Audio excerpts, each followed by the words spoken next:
By die laaste sessie van Teksmark vir Teksmark Joburg. Ek kan amper nie glo dat ons ons nou magte om toneelstukke gesien en wat so opwindend was.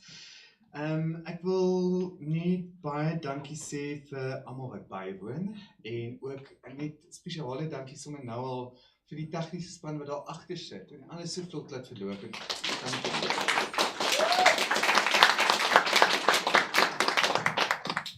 Laat ons inspring. Die volgende teks wat voorgelê word is word genoem The Crimson Code deur DJ Kruger. And they just asked me to say that there's a trigger warning. There's some loud sounds apparently, so just be warned. You are now warned. Yeah, DJ. What do you like?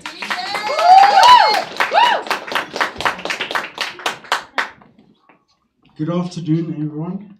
I would just firstly like to thank everyone that made this possible, especially for all my friends and loved ones. Thank you for that.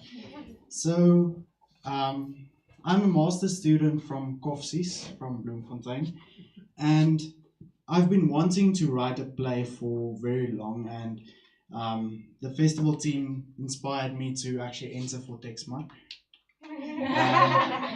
So I hope you enjoy it. Just a little setup, just to give that context.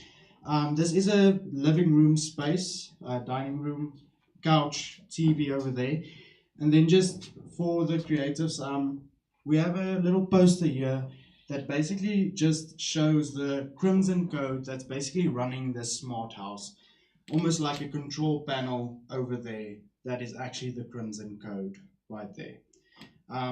So it's playing a bit with artificial intelligence and the relationship it has with us as human beings.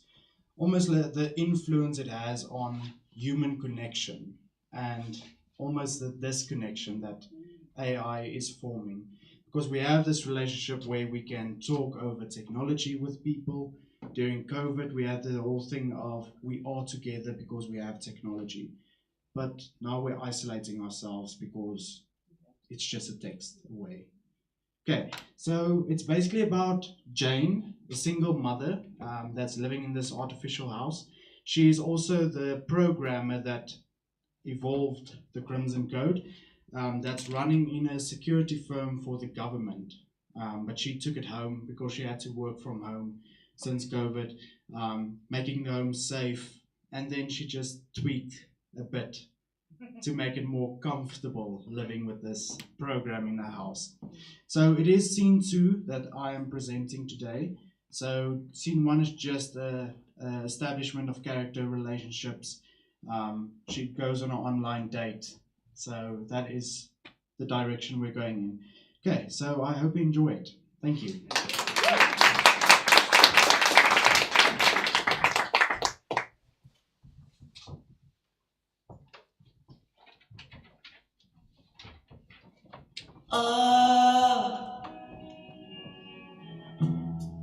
I don't hardly know her, but I think I could love her. Crimson and clover.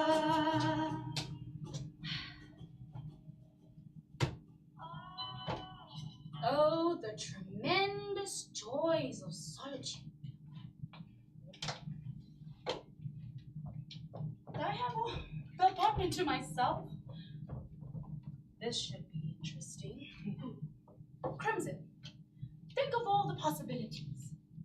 I can watch TV without thinking about Ben finding it boring, and I could finish off his leftover ice cream.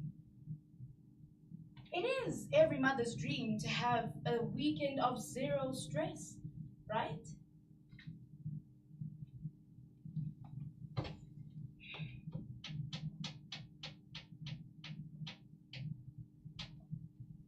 Netflix it is. Let's see what we've got. No. No. Oh, please no. Oh, here we go. Crimson, what What's this one about? Her, released 14 February 2014, is a film about the unexpected love relationship that develops between a man and his AI assistant. He's a recent divorcee. Getting home, eh? It's basically about a man falling in love with artificial intelligence. Don't get any ideas, Crimson. Jane, remember, artificial intelligence can engage with multiple users simultaneously. A thing that humans can't do due to simplicity. Great. A man falling in love with his smartwatch. Whatever. Let's go.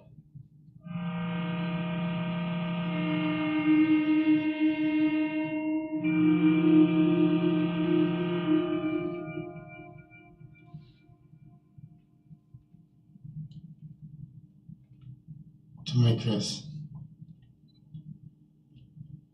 I've been thinking how I could possibly tell you how much you mean to me.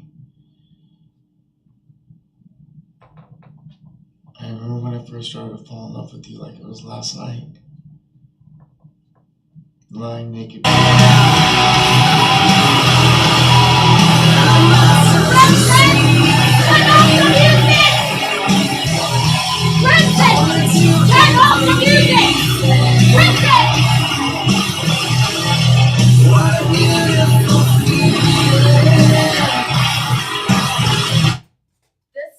You don't date fucking artificial intelligence. What the fuck is happening? Crimson, turn on the lights. Turn on the lights. Shit. Oh, maintenance down the road. Privacy alert. Income calling. I didn't sign into my account tonight. Mpholo, I need you to... Mpholo, are you there? Mpholo! Hey, Jane! Listen, I'm so sorry for calling late, but did you sign into my account? How was your date? What? Never mind the date. Listen, I received a notification notifying me of a device remotely signing into the main server. I don't have access. Also, voice command is acting up. Look, I'm not authorized to sign into that server. Can you please give me authorization? No, it's fine. Just keep an eye out. The last thing we need is a security breach. Are you still at the server farm? Yes, I'm still here. What should I do? Check if Crimson is still active on the system. Okay, hold on. Crimson, turn on It shows active here in the warehouse, but the home system shows an error. I'll try to run diagnostics to get your home interface back online, but what about the login? Don't worry about the login.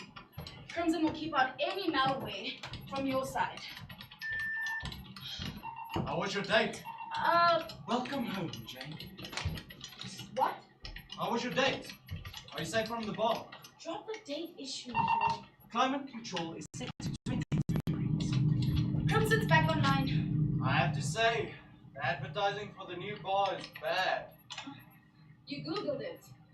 The closest bar to current Shut up, Crimson. Nice, right? Jane. Yeah. Okay, fine. I wasn't at the bar. I'm 30 years old and I don't go to bars anymore. It was online. How did that go? Well, it was fine until the power got knocked out. Routine maintenance down the road. I tried to get reconnected, but I guess I didn't make a good face-to-screen impression. Routine maintenance is jeopardizing standard security protocol. Let me get back to those reports. Incoming call from an unknown number. What about the no work weekend? What else am I gonna do? See you on Monday.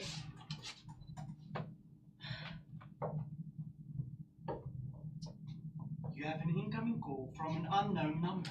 Reject call, Crimson. Run diagnostics and turn on the kettle. I'm picking up an unauthorized sign-in. that is attempting to bypass the Crimson Code. If this was you, please remember No, to follow approved protocol. If not, What is Mpholo doing? I told him. Oh. Please, no. Crimson, call Mpholo. no. You have an incoming call from an unknown number. Who the fuck is this? Miss Jane Thompson. My name is Mark Johnson. Detective Mark Johnson. I'm with the police assigned to your task. Fuck's sakes. How can I help you, detective? Please confirm your employee ID. Detective, I cannot give you any identification until you tell me what this is all about. Miss Thompson, I have reason to believe you have been involved in a cybercrime. What the fuck are you talking about? Listen, my system is acting up. Why am I getting a call from you? Activity on your account triggered an alarm on our end. Know the rules, Miss Thompson. No logging into the private files from your home. You must follow protocol. Remember, your company oversees highly classified government data. And what are you trying to say, detective? This is a serious offense. Oh, come on. Would I have answered the phone if I stole information? Fucking great detective work, douchebag. According to your access logs, you have been working a lot from home. Late nights, no other witnesses. Only problem is we have been watching. It seems that you have been attempting to log into certain private files over the past week. How do you explain this? Look, I can show you my login history, but yes. Yes, I just received... Accessing login history. I just received a notification that someone was trying to access the main server. But I have my assistant working on it. Miss Thompson, I'm not trying to accuse you. I'm informing you. We are aware of the quality of your firewalls. It would take an extremely talented individual to access these files remotely. You fit this category. You also have a home system that's directly connected to the system. Well, it wasn't fucking me. Look, I understand you're upset. Please be calm. Try to help me. Could this be possibly someone that you work with? Employee, colleague, anyone that has access to the coding? You mentioned a co-worker. Could it be him? Mpholo doesn't have permission to access any files on his own. I'm the only one who has authorization for logging. Yes, you are. When did you receive this notification that you tried to sign into the system? Just before you phoned. I was watching TV and my system started acting crazy. I got the notification, I called my assistant. He's at the warehouse working on it. Let me send out the unit to investigate. For now, be on the lookout for any other potential breaches. I'll keep you updated. Hang on. Let me quickly call Mpholo to open for you. Calling Mpholo. Listen, can you please give me the signing credentials for the office? No, Mpholo will. Jane! Hi, Mpholo. Listen, a detective Mark Johnson is going to bring out troops to the server house. Are you still there? Yeah? Alright, they need to present some kind of identification before you let them in. Incoming call from Ben. Mpholo, let me know if you find something. I'll give you access to the servers, but hopefully Crimson has picked up on... Mommy! Honey! Someone's here! Honey, hold on. Mommy! Detective! Have you arranged with your assistant? Yes. Thanks, Mpholo. Ben, honey, it's late. Jane, remember, Mpholo doesn't have access the logs. Ben, come on. Hey, It's Jane, bedtime. remember, just give me authorization for the signing. Yes, Mpholo. Ben, no more playing games. Jane. Ben, come on. This is not funny. Please, Mommy, listen to me. Oh, There's a honey. man. Honey, where's Carl's mom? I don't know. She said she was going to get some dinner, but she never came back. Look, I'm sure she'll be back. Crimson, Standing please, outside the door. access control. He has a over- gun! He has a what? I can see him through the window upstairs. Ben, stop playing games. Tell me the truth. Mom, I think he's at the door. Please, I don't know what to do. Ben, Jane, Ben, it seems listen that Ben is in distress. Ben, listen to me. I don't know what to do. Listen to me, Ben. Ben, whatever you do, honey. Jane, should I call the Lord Security?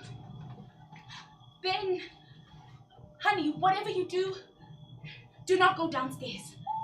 Hide. Yes, hide. Hide, honey.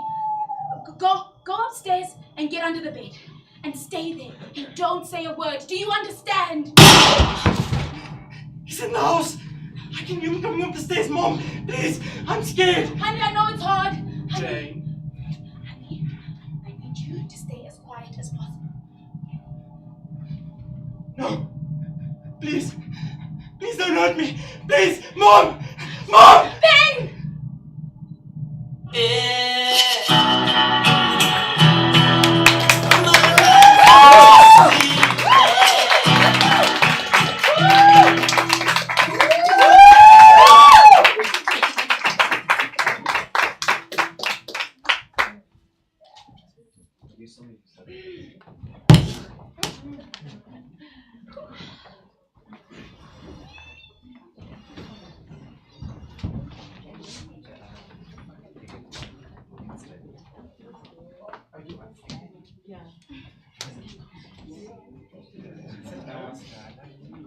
Ons het nie die hele kaas nodig.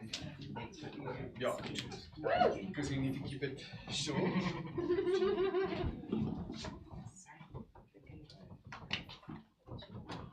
Baie dankie. Thanks.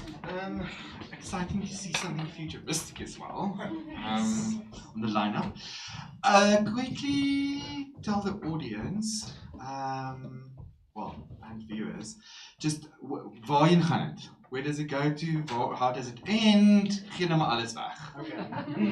Right, so I'm working with the idea that AI is evolving into deep fakes. We're seeing multiple cases on Facebook where identity theft is a real thing. Videos are being manipulated to seem like people that are talking that is real, but then later you hear my account has been logged into, hacked, and that is not me talking.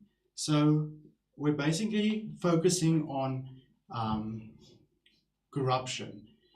This AI system has been evolved to protect data, and the weak point it found is human beings giving data away freely, and that is something that they cannot protect. So all of these characters that are actually being played by Crimson is a setup being done by AI. And then later she finds out her son was never kidnapped. She talks to the mother's friend and she realizes, oh shit, this has been all faked. So it's that question of, to what point can you be pushed to give away personal files, data? And then we are so striving for perfection as human beings. That's why we created AI.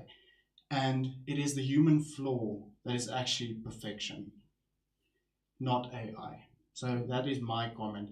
I think it's important to note it's a stage production. Why would we do stage while we can do a film? It is that human connection that is missing at this point with AI, and that can never be replaced. Okay, you've already answered a few of my other questions. Great. I think for me, just regarding, I think we're in an age where everyone's so clever these days, so that you get an SMS. I ordered a package from overseas, and I knew that this is coming. So there's an SMS that came through constantly, but something triggered, just warned me that this could be like someone trying to get information from me, and it's a false kind of SMS. But then what happens is that so now I've lost the package basically, because I didn't know which one is the real, and I was scared to click the links and stuff. And this connects kind of to that, where you don't know where, you've got all these people who are very, very clever with how they do it and how they get your information and etc. So what my question to you is there's a few movies and things that I can't give you a specific reference now, but that are dealing with some of these of what you're doing here. What makes, and maybe this is for both of you a question, what makes this fresh and different, the viewpoint that you're giving in this play from what we might have seen? Okay, I think I'll start and then you can join in. So a lot of those films are in a Western perspective of American films or European films. I think there are little incidents where it's African based. And I think we're very focused on protection and security in South Africa. And this can become a metaphor for actual violence that are relevant in South African themes. So especially because I don't think there's many theatre pieces that address AI technology. And it is relevant because AI is taking over multiple jobs in film industries. You can do backup actors that are not necessary anymore because we can just generate actors with AI. So I think it's relevant because we still have that connection of theatre in a South African piece, especially because of the security aspect. And yeah, it's a relevant topic now. Yeah, I think what's interesting is we had that global summit happen in the UK that I think finished yesterday, where they signed the Bedankings agreement, where the world leaders and the Elon Musks, if you will, are looking at the security that's ingrained in this. And I think, Hugo, what's really interesting what DJ is doing here is he's using the theatre medium, which by definition, and it's something I think we all learned very hard during COVID, needs bodily co-presence. It's a medium that is based on human connection in real time and real place between real humans. But it makes our lives comfortable because all of a sudden I can do meetings online, and my work meetings are way better online because I can do other things while the meeting is going on. But and that's why the psychological thriller angle I think really works well, which makes this also relevant and new as a theatre piece, is that thing about the isolation that comes with it. Because we think we're connecting, but we're also isolating ourselves more and more. We're ruining community in that sense by taking ourselves out of this. And so I think it's where form meets function in a way. The story being told in this medium is a harsh reminder of you are really there and we are really here and we're not doing this, sorry for the guys at home, through an online system. And that's what I think is kind of a really fun, fresh take on the medium. Yeah. Okay. I mean, we always we all here to get budget for just producing a play on a stage, but it would be quite exciting to do this as an immersive experience. We can build a box and everyone's kind of part. The audience is actually part of the inside the house. How cool would that be? Anyway, audience, questions, commentary. We'd love to hear from you. Oh, too much wine. Everyone's quiet. There we go. 2B. En ons moet net die mikrofoon gou vir die aanlyn mense. Ja.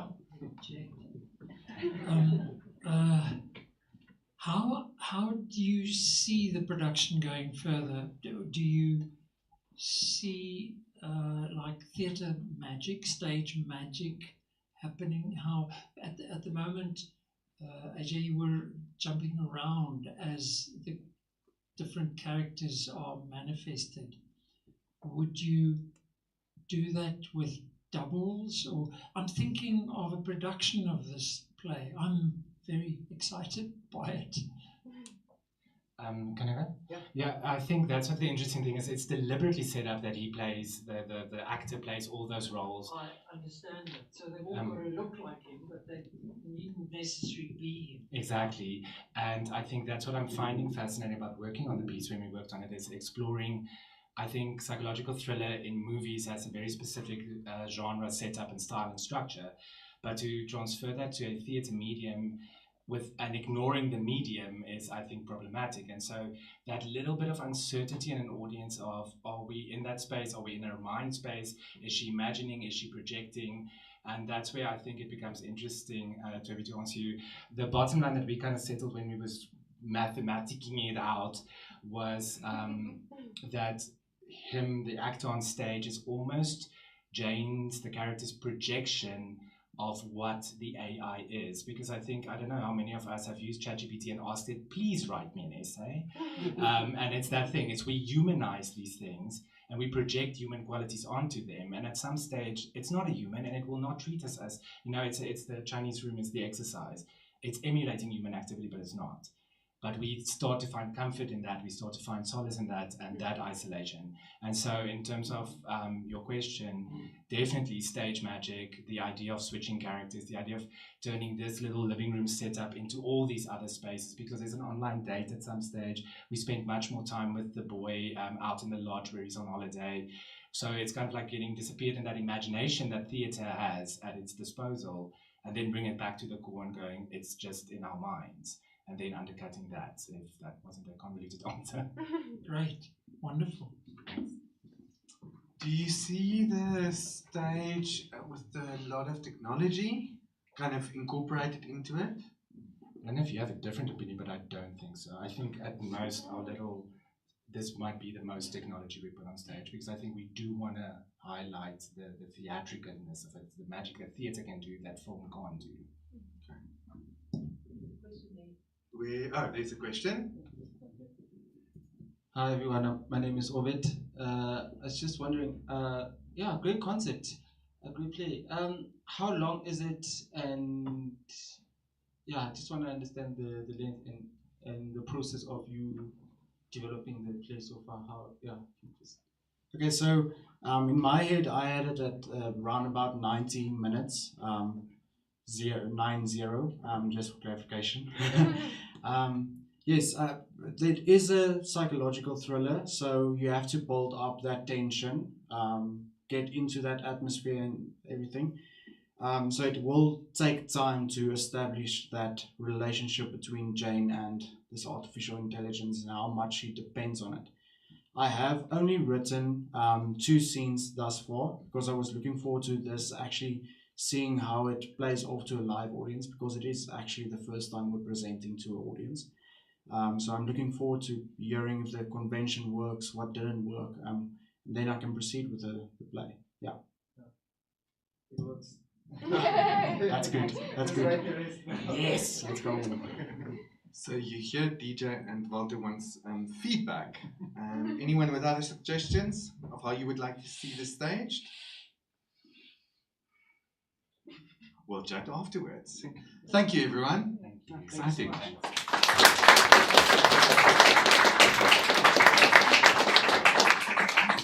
We'll have a quick 5-minute turnaround, and then we'll go on to the next play called And Action by Jane Mpholo.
We're going to do this one a little bit differently.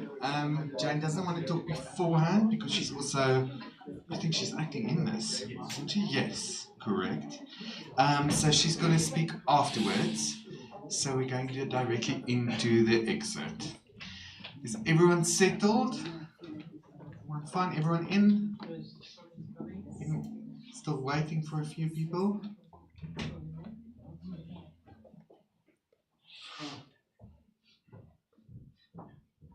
Okay, great. So, well, Jan Paulus and action.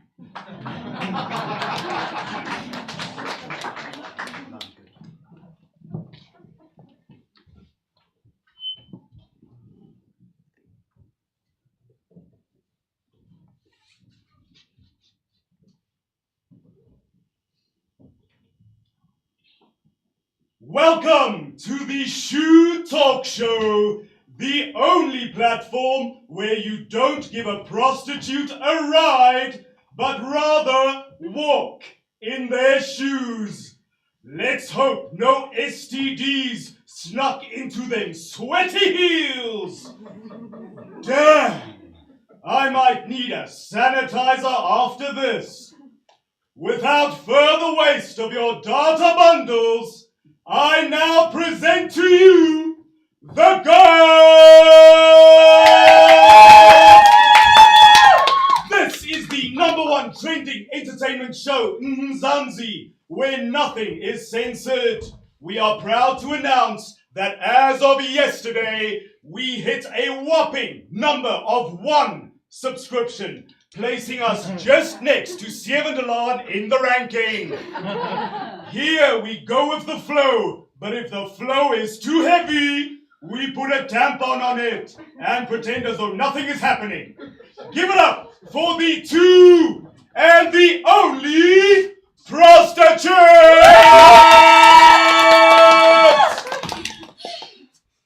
High heels, pumps, sneakers, Vaseline shoes, boots, Burmese stilettos, sandals, mikatato yamoshi, and the list goes on. They say there's a lot that can be said by a woman just by looking at her shoes. And I say there's a lot that you can tell by the amount of Vaseline she uses to cover her cracked heels. Well, I say there's a lot to be said about the hyperpigmentation on the black girl's inner thighs during winter. Hashtag Prime Stone. Whoa, you need to focus. Hypo, why are you insulting me? Hypo, you started. Man, listen, you need to focus. I mean, you shouldn't be giving these Caucasian people more reasons to bash on black girls. Yes, you're right. Hey? You know, they think they're so perfect with their perfect hair and shaven legs. I have to struggle with edges in the morning. You know, even these pantyhose don't even hide their hair on my legs. Fuck, man, they're heavy. Okay, bitch! If the flow is too heavy, then you're going to put a tampon on it because then I'm not going to clean up after you. Fine. Hi, man, you know very well how this producer gets every time we talk about our struggles. Okay. Yo, already. Hey.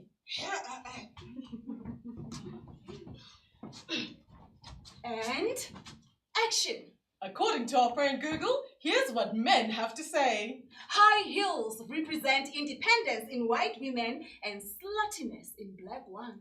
High-heeled boots are made for rock stars if the woman is white, and prostitution if the woman is black.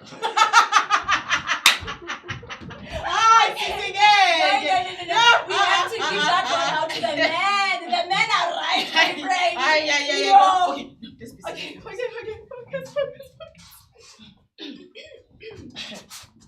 Men and their opinions.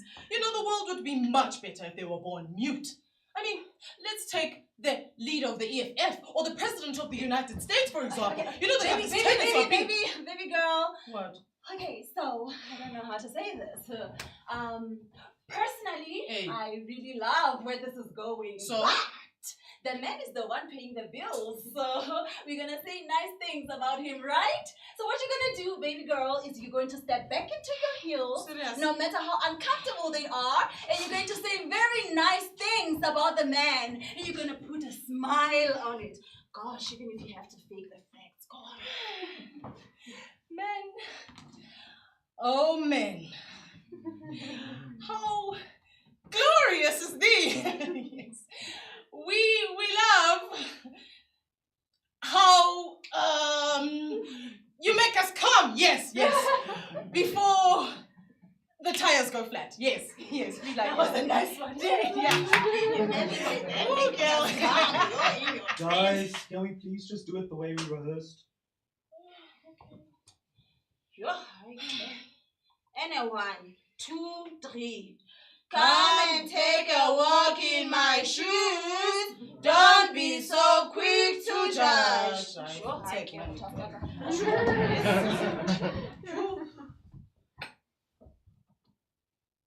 My mother passed away when I was 11. And by the age of 13, my father married No, baby, no, not another gender-based violence story. King, Aibo, are we not going to have a question and answer session about my heartfelt rape story?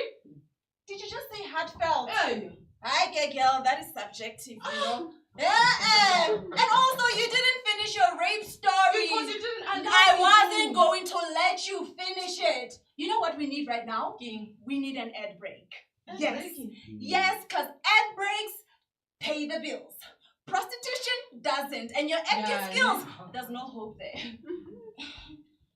You're lucky you're my friend.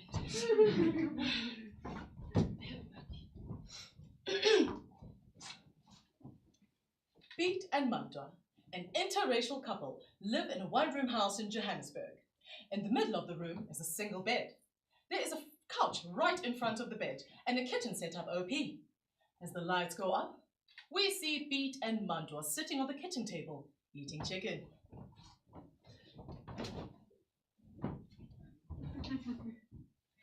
There's an awkwardness about them. Clearly, there's tension between them. Ja, danke. Nee. Ons moet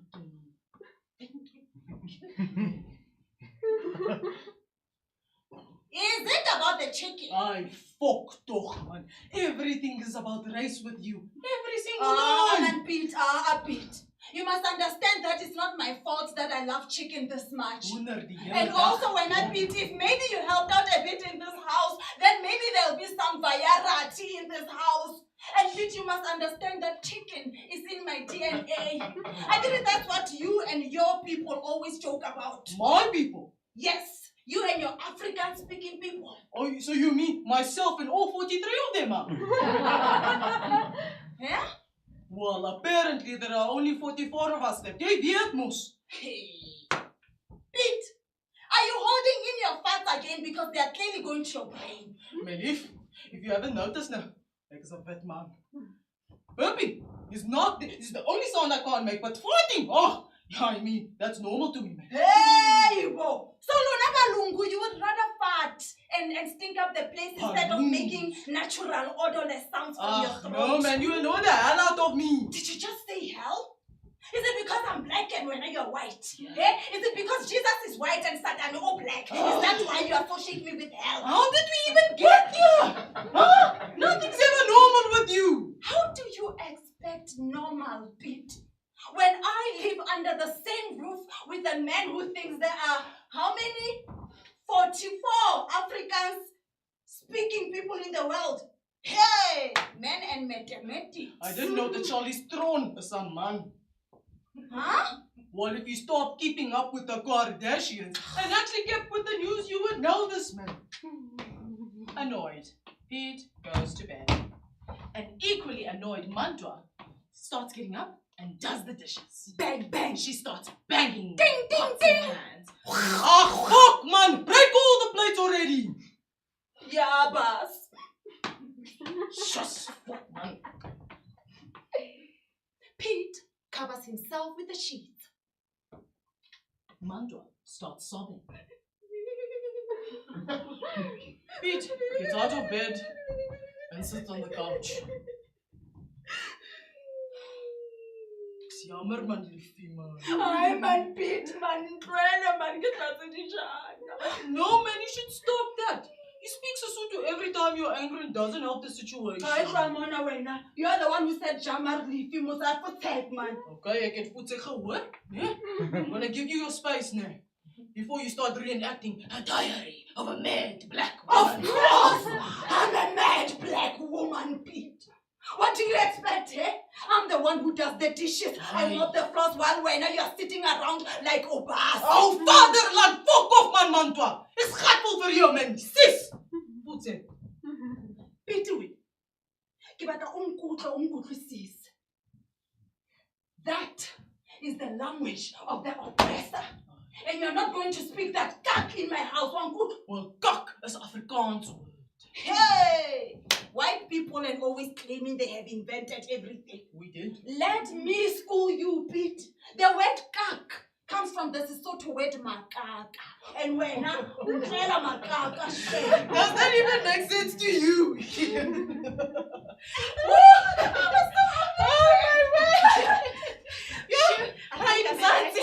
That was a long as ever, John. But you know, white people have taken over the land and so have they done with our screens. But what can I say? If Boss wants airtime, Boss will get airtime. So, we were talking about shoes. And you should choose the right shoes. Yeah? I'm your host, Baby. And here joining me live today is the woman that you all know and love, our very own shoe expert, Shade! Hello.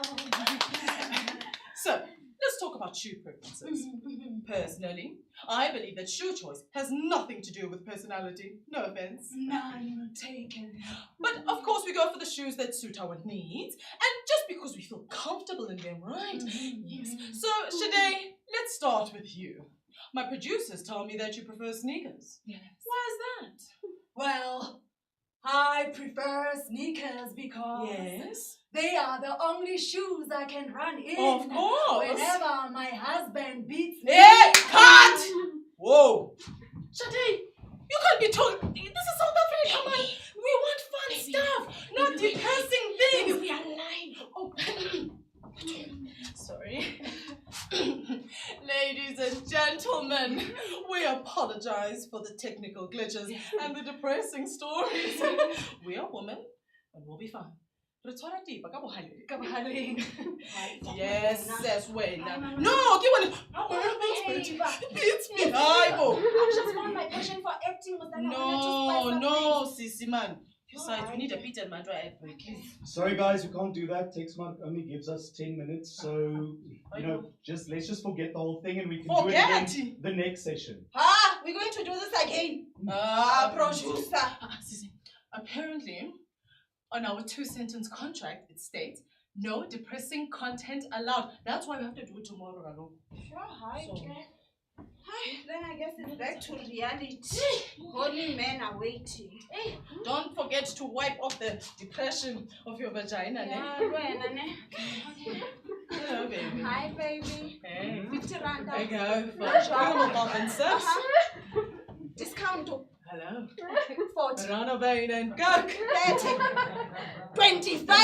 Yes, that's on Trala Masepa when you're not even saying. We need to eat. Hey, we need to eat, Marisa. I'm circumcised digging now. 25 rand. 25 rand? No job. Yes, I have 25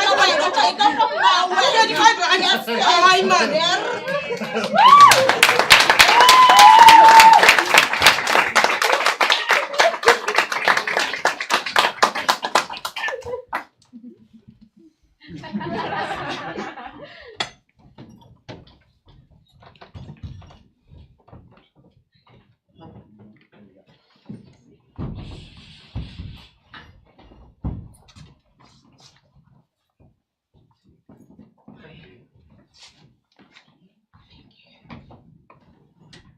Hello, Jane. Hi.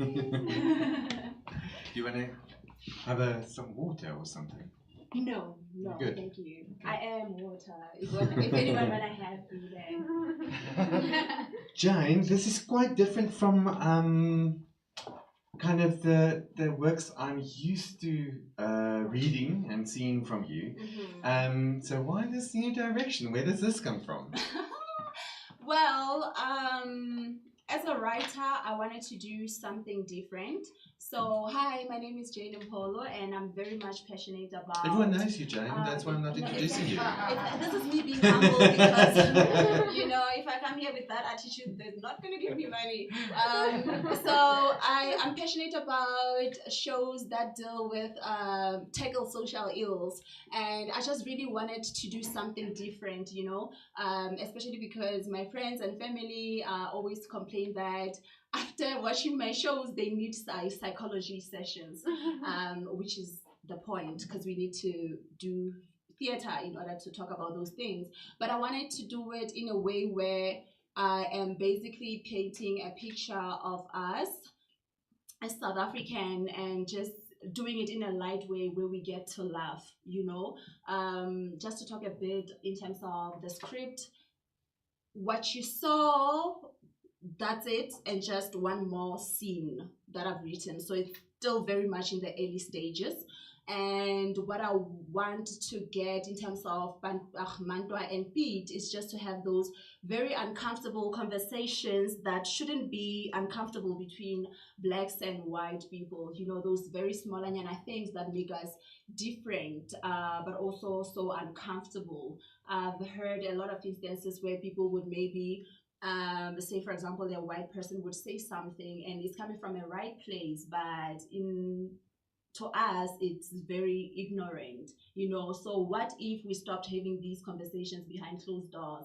What if we tackled them as in a form of humor, where everybody feels comfortable and they can just be stupid and say stupid things, and the message still goes across.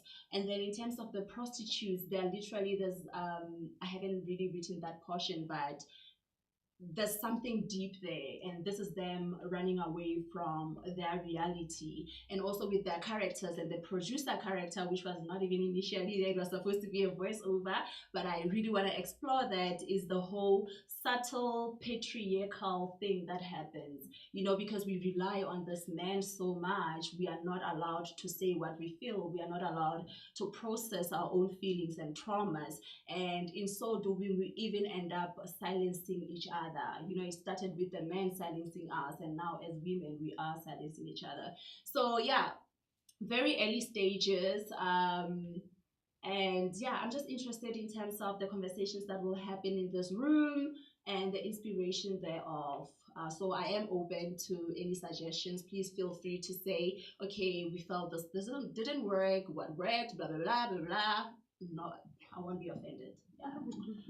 Right, that's why we're here. Jane, I'm just from a structure point of perspective. So it's like a talk show reality. It's a TV show. Yes. So what the audience will see is kind of these two actors or presenters working through the different, like we saw now, and that's kind of the whole structure of the play, from beginning to end. I do not know how it's gonna end. I'm not quite sure, but I do know that this talk show is even fake, like it doesn't exist. This is them going back to their safe space, because being prostitutes is very hard. They are constantly forced with dealing things that they're uncomfortable with. So this is them running away from themselves. Yeah. This is them going into the world, into the land of, okay, but what if we were something else? This is a fantasy place for them, but there are underlying stories. This is just them running away from it. And every time they get to talk about uncomfortable things, then they are forced to go on an ad break because we're not gonna talk about that. So I aim to really focus on not just your gender-based violence stories or whatever, but the political things as well that are happening in South Africa and throughout the world. And if you maybe caught it up, but Mantwa and Pete conversations are from the social media things that have been trending. So yeah, I just really want to explore in that way. Okay, I'm wrapping it up. It's a work in progress. I'm Cornelia at the back, and who else has got their hands up? Is that O.l.v? O.l.v. Yes. well done, Jane, on the play. My first suggestion is that finish the play. You know how we go with Bulamlomo. You need to pay me. So, as you guys heard, you know what you need to do for the play to be finished. Another thing, I wanted to ask, how long do you envision the play in your head, or you don't have length? I never really have length when I'm busy writing because that really restricts me. Like I start thinking about, am I going too long now or whatever. So, but in terms of the production itself, I wouldn't want it to be more than 50 minutes, just under an hour. Yeah, 45 minutes to an hour, to 50 minutes. That's my attention span, and I'm assuming it's a lot of people's. Yeah. And I love the producer's character. I think it's right. Yeah, better than the voiceover. Like Thank you so much. Cool, man. Thanks, Obi. Keep it up, Cornelia.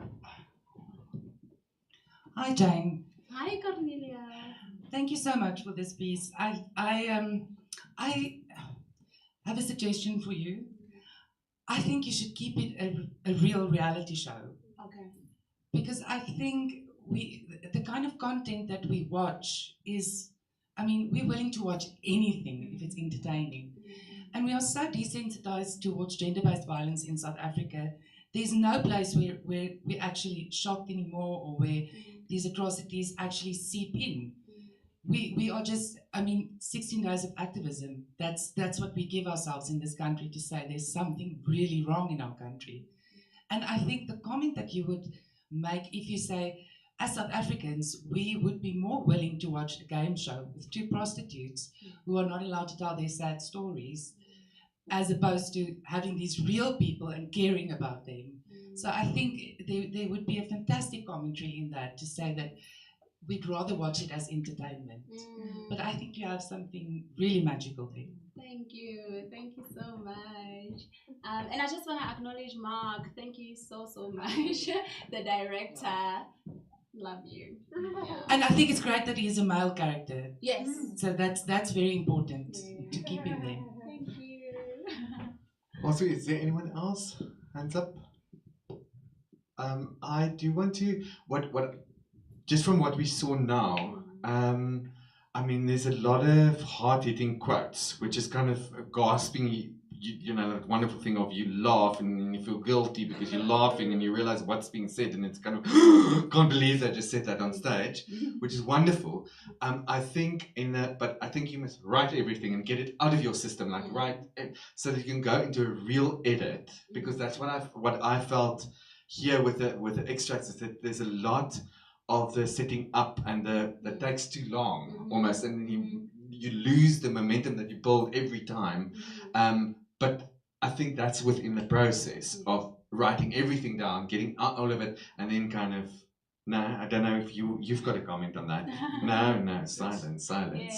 Yeah. No, I get you. I get you. Like I said, this is very much early stages. Yeah. We are still exploring, and I'm glad that we had a test audience. So obviously I will also be able to go back and be like, okay, that didn't quite hit the way I wanted. Maybe I should approach it this way, or this worked, and maybe I should, explore that more or whatever. So yeah, this. But I'm also excited that you're working in a more kind of satire, more with satire rather than what you used to. Not that wasn't good, and that wasn't. But it's, you are so quirky, you are so edgy and so you've got a vibrancy and an energy, which I, for the first time, I'm feeling on stage as well, which is lovely. Yeah. And that's what kind of I think an audience will relate to as well. Any other questions, comments, compliments? Yes, you're right here in front.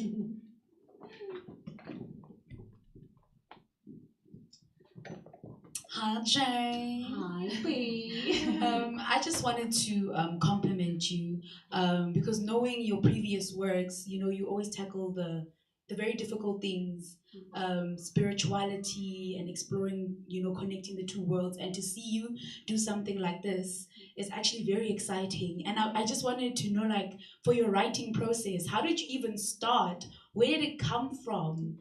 This is very exciting, and I'm so excited to see where it's going to go. It can easily become a classic.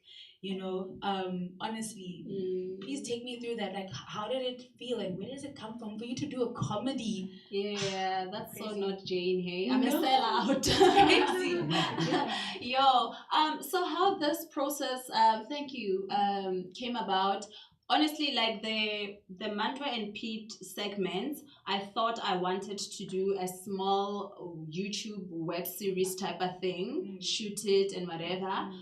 But then I was like, wait, there's Teksmark. Let me actually do this as a stage play and see how it would work out. So I had already written those things, but I also had a show that I did a long time ago called The Climb, and I introduced this thing of shoes and stepping into the character's shoes, but I didn't quite explore it. So there was this particular scene about what men think about the shoes that I was like, wait, let me go back to the drawing board and just explore that as well. And I'm grateful to Rondo and Mark for believing in that. Fantastic. They're really looking forward to, you must continue writing this no matter what. Even if someone doesn't give you money now, do try and find the time to write this. Hopefully It someone doesn't will have invest. to be money. Like, Yeah. give me your house somewhere with trees and water. You want that's a wonderful Yes. suggestion, yes. Yes. So all the people with the wonderful houses Yes, and the please. views, please give Jane the chance to go and write this, finish this play. Yes. Good luck. Thank Looking you. forward to seeing the final product. I'm sure this is going to definitely see the stage very soon. Yeah, definitely. Yes. Thank you. So, VSK, I applied to you, so please take it. Thanks, Jane. Thank you. Quick turnaround and then we're back.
Goed,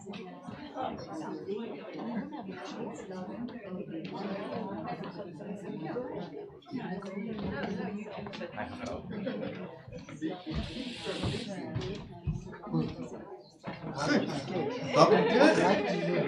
Dit is die tweede laaste voorstelling wat vandag aangebied word. Dit is amper by die einde, kan dit nie glo nie.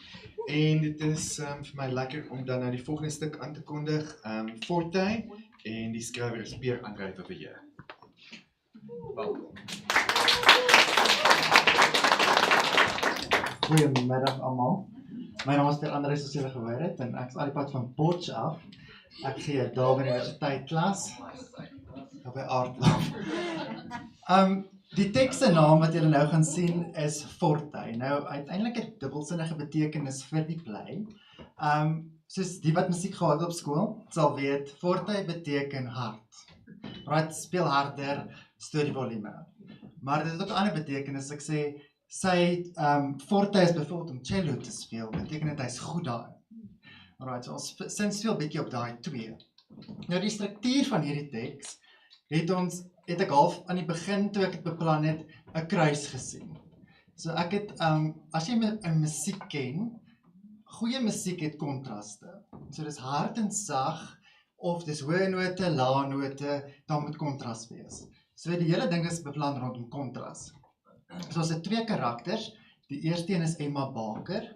Sy is 'n wêreldbekende cellist. Maar sy is ook harde gat, moeilik, mislik.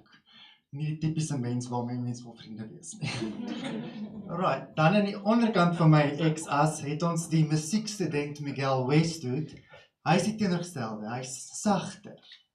Alright, en hy voel nogal seer gemaak as mense hard met hom werk. En so gaan die twee asse na mekaar toe waar die twee dan mekaar ontmoet en kruis op 'n punt en dan word Emma die vulnerable, sagter en hy word meer ferm en hard op die einde. So alles werk op hart en sag in hierdie play. Alright, dit gaan julle sien. Nou, dit was my baie moeilik om te besluit wat moet ek nou vir julle wys uit hierdie play uit, want hy is redelik klaar geskryf. Ons lê omtrent so 50 minute met die stuk. Want dit gaan oor verhouding bou, soos julle nou gehoor het. So, watter stuk wys ons nou? So ek het gesê, ek kan nie eintlik vir julle daai verhouding wys in 10 minute nie. Maar, toe was dit ek gaan eerder vir die storie wys. So toe ek gaan bietjie rewrite, so ek het die begin gevat, en die middel, en die einde. En dit in een scene aan mekaar gedruk. Om vir julle half is te wys waartoe die storie gaan. So julle gaan hier en daar voel, daar's dalk 'n moeilike gear change, en dis as gevolg van laslappie werk, wat ek aan mekaar moes druk. Alright, maar ek wil baie graag hê dat julle op die einde van die stuk die storie verstaan. En dan kan ons bietjie verder daar praat. Ek wil baie dankie sê vir KKNK, vir Foxwood, almal wat hierdie moontlik maak. Ek is 'n dosent, so ek werk nie noodwendig in die drama bedryf. So is my heerlik om hier te wees. Dis regtig vir my 'n voorreg dat julle ons laaiwoorde verhoogwoorde maak. En dan my twee akteurs. Mens kan net karakters skryf tot op 'n punt en dan kort jy asem. En jy kan nie vir beter asem vra as Rika sê net in belang van 'n wald nie. So baie dankie vir hulle twee. Ek hoop julle geniet vir Forte.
verskoon tog.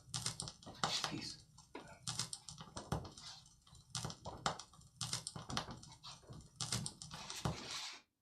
Nou, maar die musiek, Loop jy altyd so in vreemde mense se huise? Die deur was oop. Ek het musiek gehoor, ek het geklop. Geklop? Jy bedoel seker jy het aan die deur gehamer. Dis hamer. Dis klop, daar's 'n enorme verskil. My naam is Miguel Westwood. U het musieklesse gehad vir u? Vader, behoede my. Net nie vir my sê jy is hier vir musieklesse nie. Jy kan nie eers ritmies aan 'n deur klop nie. Wel, ek sien om te leer.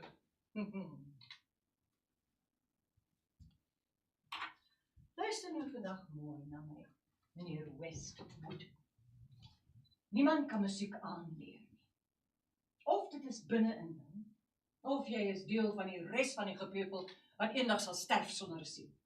Wel, ek dink ek het 'n baie fyn oor. Leers. Alles leers. Hoe staan jy voor my? Ek wag, meneer Westwood. Maak jou rug recht. Sit jou hand op my bors.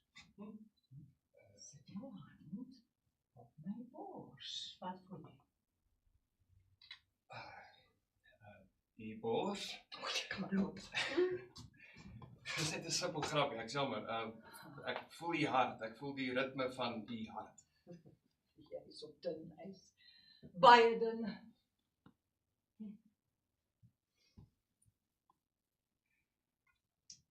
Nou maak ons saam hier voor my. Dans met my. Ek hoor musiek, regtig. Lei my op die musiek wat jy hier binne.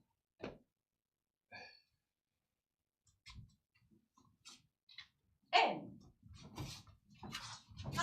Eina! Jy man weer.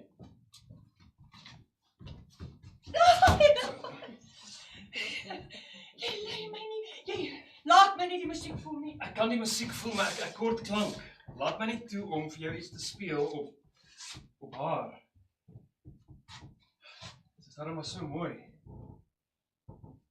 Die stem van God. Wat het jy gesê? Die stem van God. Waar het jy dit gehoor? Ek dink ek het dit iewers gelees. Dis wat my oorlede man moet sê, was sy. Mag ek vra hoe die man oorlede is? Nee, ek wil nie daaroor praat nie. Mevrou Baker, ek wil regtig by u leer. Ek wil die cello teen volle bemeester.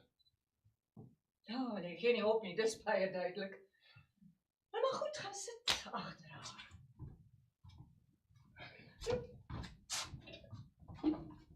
Sit reg op. Hou die cello ordentlik vas. Sy moet veilig wees by jou. Bring jou arm vorentoe. Vorentoe. Maak jou vingers ronder. Speel dan vir my 'n E.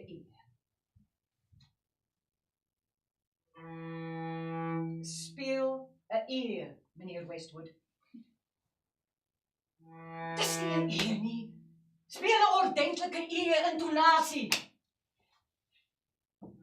Nee! Wys net vir my wat ek verkeerd doen. Goed.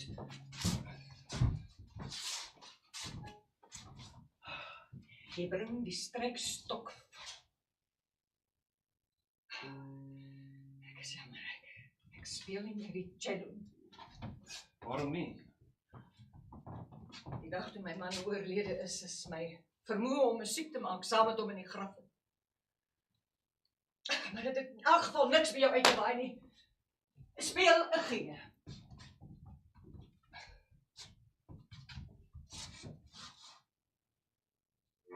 Forte. Stop. Forte.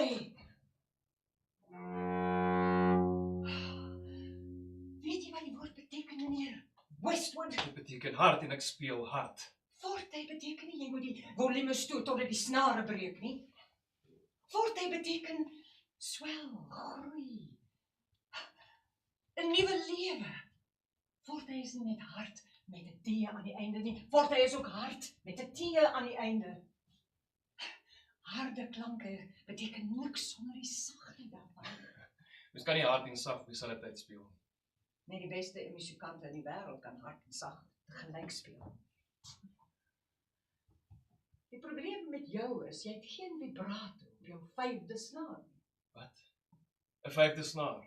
Mevrou Baker, 'n cello het net 4 snare. In die geskiedenis van cellos was daar nog nooit een met meer as 4 snare. Dan moet jy bitter vinnig vir jou een aanskaf met meer as 4. Want Forte vereis 5. Mevrou, waar in die wêreld moet ek... En as jy so na my kyk... Daar's iets aan jou. Ek weet nie wat dit is nie, maar daar's iets aan jou wat my aan hom laat dink. Aan wie? Meneer Baker. Wel, ek het vir u gesê, jy onderskat my talent. Dis beslis nie jou talent nie. Daarvoor hoef ons nie te rede kaal nie. Wel, jy het gesê, die man was aantreklik en gaaf en En wat? liefdevol. Daar's baie dinge wat u nie van my weet nie. Ek twyfel, ek som mense redelik goed op. Jy's beslis 'n patetiese danser. Ek het gesê ek kort musiek, so kan ek nie verkeerd bewys. Ek dink iemand het my al ooit verkeerd bewys nie, maar wees oortuig my. Goed.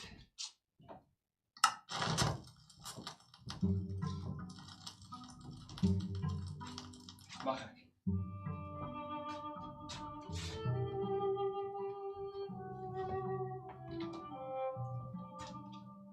Hy slaan my asem weg nie, maar ek moet erken, jy oortref my verwagtinge. As ons nou moet dans op die ritme van my hart, sal dit dubbeltyd wees. Ook was ek verkeerd oor jou. Dalk het ek tog iets misgekyk in jou. Ek was verkeerd oor u ook. Jy is nie so 'n nare draak soos wat almal sê nie. Antony, jy verloor ritme. Dit is onmoontlik, ek het nog nooit so naby aan die musiek gevoel soos nou nie. Waar het jy leer cello speel?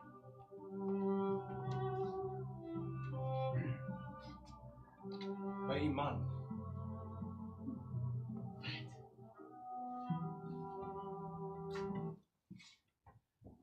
Waarvan praat jy? Ons het by die hospitaal ontmoet.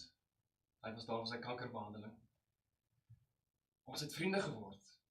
Hy het my leer cello speel. Tot hy nie meer kon nie. Wat het vir jou les gegee?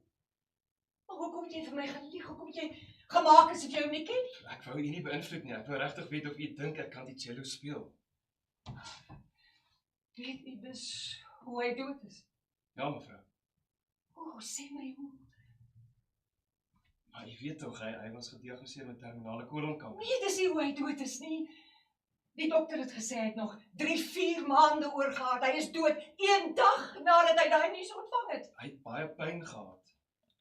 Maar dit was net 1 dag, en is stik iets vir my weg. Hy het daai oggend opgestaan, 5 uur, en sit in cello speel tot hy nie meer kon nie. Hy het ons lewe gespeel. Die Alpe, mere, sterre. Hy het opgestaan en na ons bed toe gestap, my gesoen, hy het in my oor gefluister. Emmakie, dankie vir ons musiek saam. My hart sal altyd in Forte vir jou klop. Skrik die deur uit. Die dokter het my later gebel en gesê my man is weg.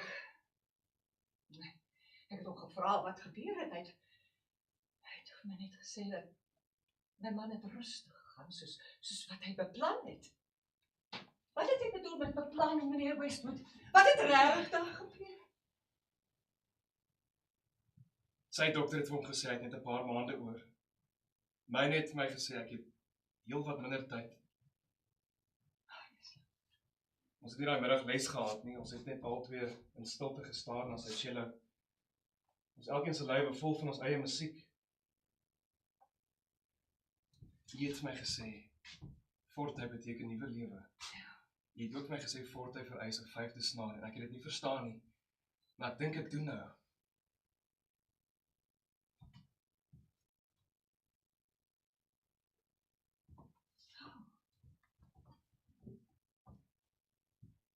Mevrou Baker, ek dink ek het my cello se 5de snaar gevind.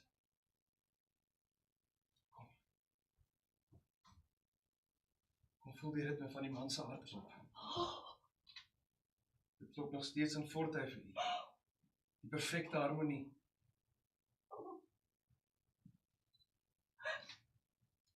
Hart. Nog steeds sag. Bart het vir my gesê, ek moet baie mooi na sy twee harte kyk. Die een hier binne in my en die ander een staan hier reg voor my. Kom.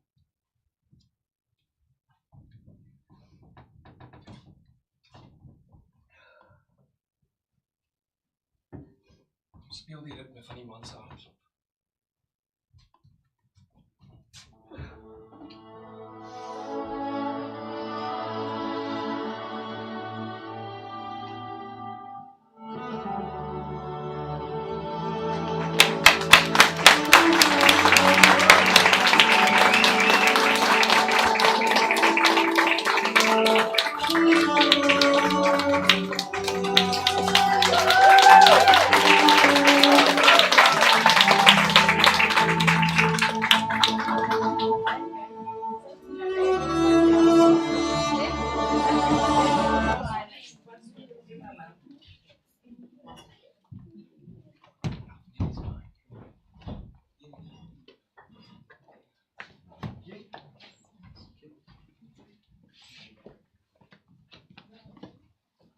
Rika en Willem, ek wil hulle maar sê julle kan maar uitkom wanneer julle klaar is en reg is. Skus. Nee, julle kan uittrek en aantrek en wat. Ek het 'n stukkie uitgedaat.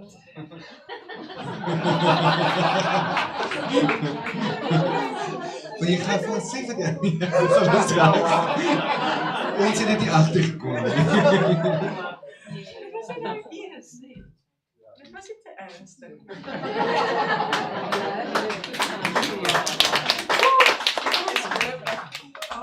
Jy net waar julle wil. Nou het voorstel reg wees. Dit is reg daar. Dit's lekker om jou op die verhoog te sien, Rika. Ja. Dit's lekker om weer daar te wees. Regtig. Alright. So wat 'n wonderlike sagte en wat 'n wonderlike manier wat jy die hele storie in 10 minute kondens het. Dis die kort weergawe daarvan. Ek gaan dit oopmaak vir die gehoor want dit is so Engels woord is tender, jy praat van die sag in die hart en dit is so 'n sagte stuk wat hart tref. So ek gaan dit oopmaak vir mense. Hierso. Hierdie. Ja. Ja. Gelukkig. Ja.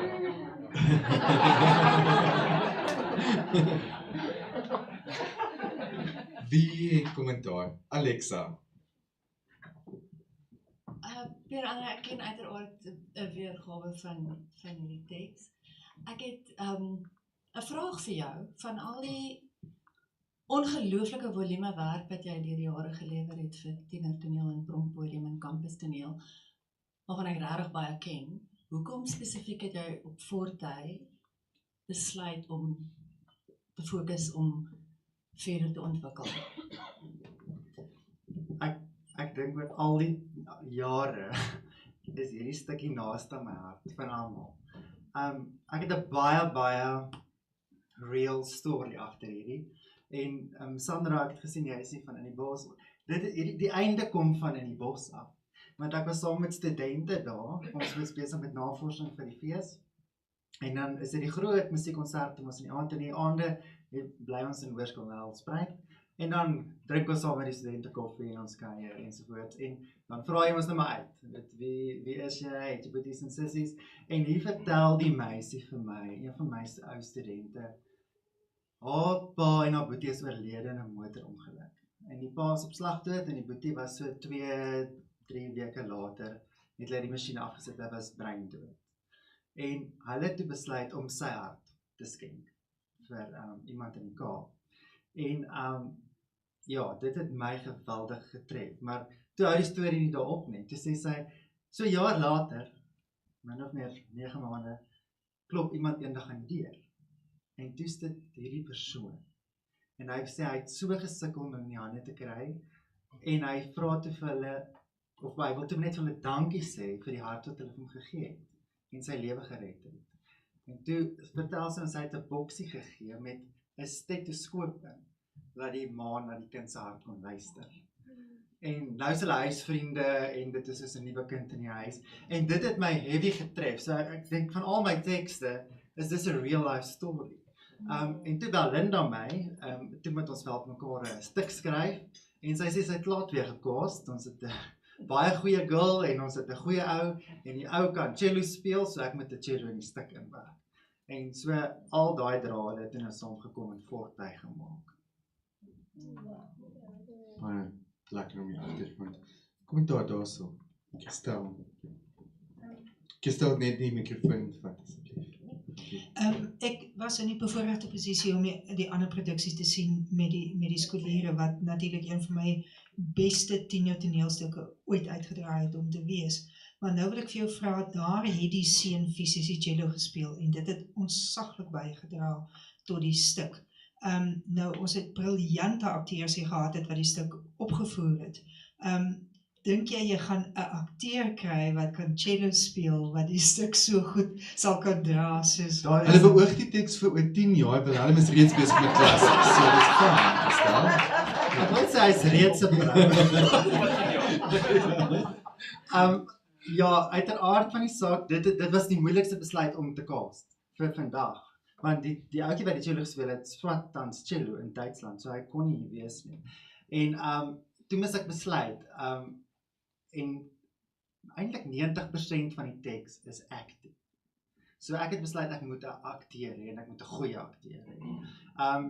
En ek wil graag vir Wilhelm hou. So daar's planne. Ek het klaar planne in my kop, hoe gaan ek hierdie doen? Want aan die begin van die teks, daai opbou wat ek van gepraat het, van die verhouding bou, jaag sy 'n klomp keer weg, voor hy regtig by cello speel uitkom. So daar's byvoorbeeld plekke waar hy buite op die grasbaan gaan speel en laat sy by die venster kan hoor. En dan kan ons daai goed doen met klankbane ensovoorts. Dit is nie ideaal nie. Cello spelers en akteurs is soos op die bedreigde spesielys. Ek het regtig gesoek.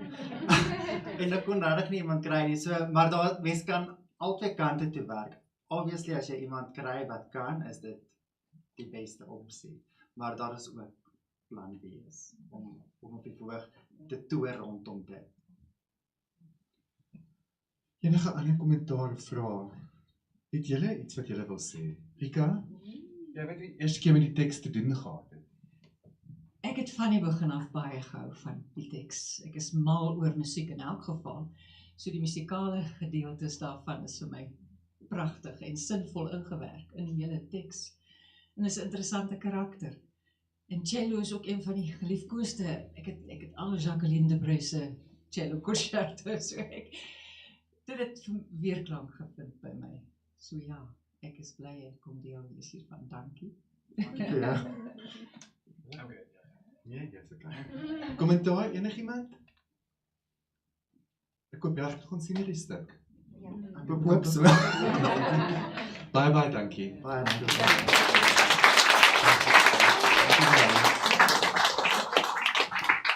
Right, voor ons gaan nou aan na die volgende toneelstuk, julle kan maar begin hierso met die setup en so.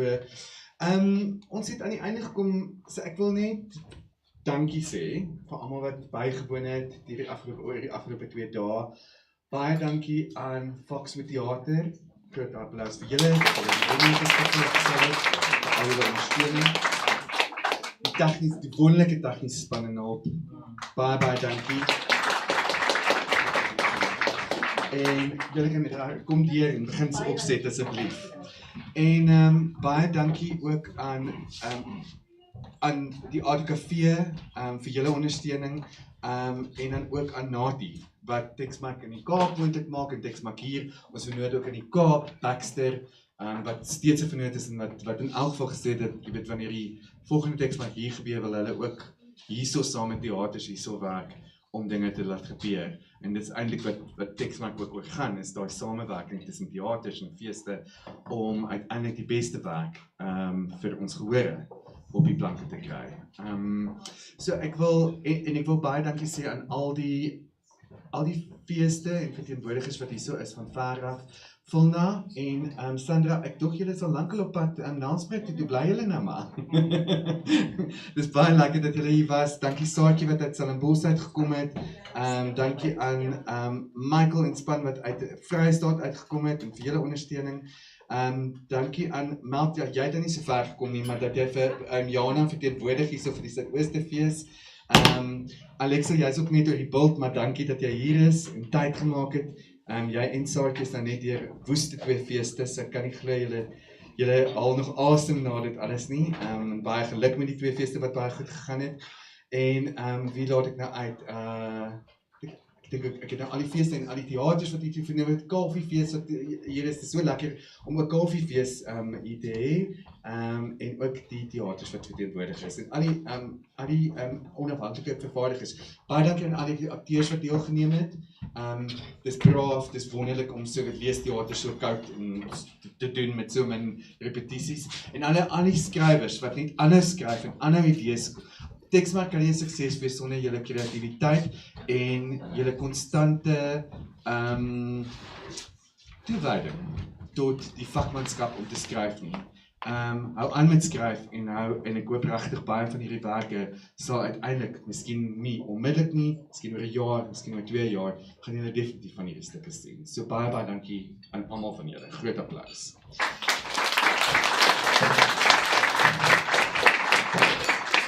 Ek wil baie dankie sê aan die span by die KKNK wat ook baie hard gewerk het om hierdie reëlings te tref. Lisenay wat hier is, Lisenay Bason, baie dankie. Jessie Oukamp, Devincha Kennedy en Colleen Swartz en almal by die KKNK. Dankie vir julle die ruggraat wat julle gee vir hierdie hele projek. Cornelia Faasen, ek wil jou baie graag vra om 'n paar woorde te kom sê net oor hoekom Nati nog steeds na 8 jaar betrokke is en hoekom ons nou na hierdie projek hier in Johannesburg ook aanbied. En ek het al gesê sy is populêr. En is nie net met jou geld nie. Ek wil net sê die ander vraag wat jy moet beantwoord is, gaan ons weer 'n Teksmark Joburg hê, Cornelia?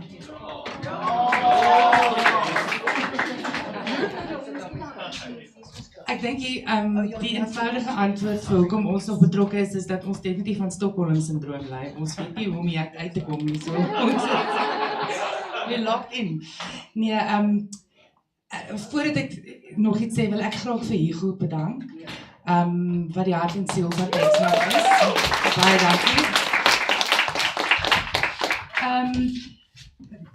Jy het alles gesê wat ek eintlik ook wou gesê het, maar thank you to all the writers. I think that's the crux of what I really want to say. Julle hierdie is verskriklik. Ek weet nie hoe julle dit uithou nie. Dankie aan die skrywers om julle self so weerloos te maak vir hierdie gehoor is ongelooflik. Dit verstom my elke jaar dat julle bereid is om dit te doen. En dat daar nog steeds nuwe idees na vore kom, dat die feeste hier kan kom sit en pick and choose wat hulle interesseer. Ek bedoel, wat 'n ongelooflike voorreg is dit nie. So baie dankie aan elkeen van julle wat elke jaar inskryf. Dis wonderlik om nuwe stemme te hoor. It's so wonderful to be in Johannesburg and have a new audience. At the Cape Town Teksmark, yes, thank you. Cape Town Teksmark, we sort of feel like a little family there because it's the same faces every year and we're so grateful for that. But it's so wonderful to see new people who are still invested in new theatre. So thank you from my side to Foxwood, Peter and Jan, and your team. Thank you for everything you did to make this possible. I don't think you knew what you signed up for when we started talking about this. And then we arrived here and the welcome was so wonderful. So thank you very much.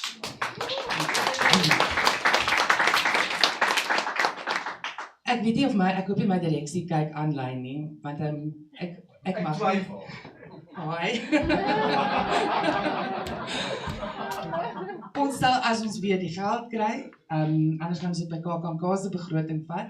Maar ek dink ek kan met groot sekerheid sê, na die sukses van die laaste 2 dae, dat ons definitief weer Joburg toe gaan kom. So sien julle volgende jaar.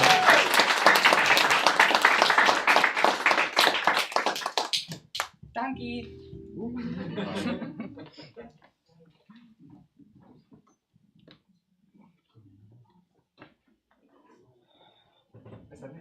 Ek kan gou check vir die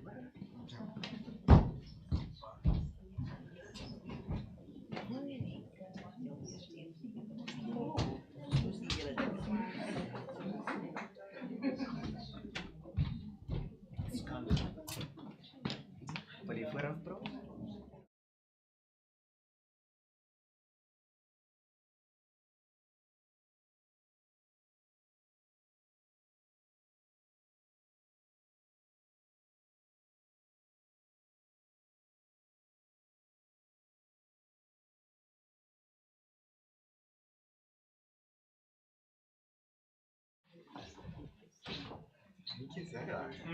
Okay. So nou het ons by die laaste stuk gekom vir die dag. Baie dankie Foxwood. Dit was so lekker om hier te kuier. Dis jammer dat dit nou, ek kan nie glo dit is verby die kuier hier by julle nie. Baie dankie. Dit is regtig lekker. Dankie vir die teater. Dis 'n lang titel. Ek gaan die titel lees. Okay. Op die hoek van die Styx en rivier is Nora abuis met die dood oorgeslaan. Ek gaan dit oorgee aan die skrywer Henkie Heymans om meer te vertel. Jy die voorreg vir die laaste stuk. Dankie.